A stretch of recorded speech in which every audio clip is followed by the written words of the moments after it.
I think if you look at this from an economic perspective, the U.S. is going through inflation, and the U.S. empire is falling apart, and they need to cut back the numbers. I think this is what's driving this is that the U.S. economy is in bad trouble. Also, there's a right wing movement in which people don't want to see more refugees and people of color coming in because those people tend to vote for the Democrats and it hurts the Republican Party. And third, this is white supremacists. They want to bring in more white people, white immigrants, and give them money and stuff to change the balance in the country because I think they feel that the U.S. is becoming too brown. So that's what I think. Now, I'm torn as to whether I should care as an American or as a foreigner if they want to bring in white South Africans. Personally, I don't care. Okay, but we have to remember that a lot of the refugees that are coming to America are from countries that America attacks and brings problems upon. So if we're going to start bringing in refugees, then we need to stop destroying other countries so that there's a need for the refugees to come. So what I'm trying to say is that if Trump wants to cut refugees and he wants to say only whites can come in, that's racist, but it's none of my business because it's not specifically a violation against human rights. America can invite whoever they want to come in.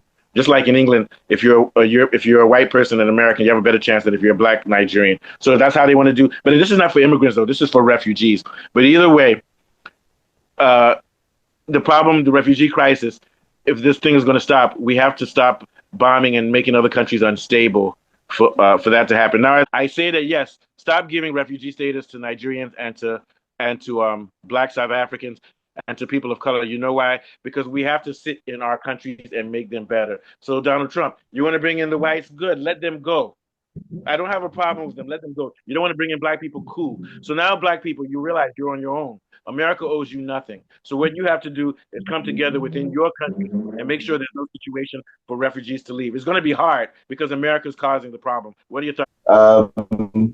So Trump's plan is basically a bigger plan. It's to do with the whiteness of America. He needs to repopulate it. And the white Americans are not reproducing fast enough. So he needs to bring in white people from other places so they can reproduce because their numbers are dwindling because the minorities are growing. And this is a concern because America has always managed to manage control by controlling two sides, one side being pure white and the other side being the perceived diversity. If you're not white, then you're a Democrat. That's the basic. Okay. Let's continue with the angle of. I don't think we should focus so much on South Africans or Africans being angry about Trump being racist towards people who want to come as refugees, because we have to remember, ultimately, America is a white supremacist nation from its fun setting. So you shouldn't expect America to be anything other than that. And I think everybody has to come to the realization that America is not a democratic country. It's an empire with the facade of democracy, which hates black people. So if you're a refugee, I think there are better places in the world you should go to than the U.S., maybe Spain or Portugal. And I'm not saying those people are good, but right now they have better receptivity towards people from Africa. Maybe if you can go to Spain, like Yamal's children can, you can become a world-class footballer at least. You understand what I'm saying? If you come to America as a black person, as a refugee, I promise you 9 times out of 10 you're going to become a drug dealer when you get here, because that's the job you'll have waiting for you.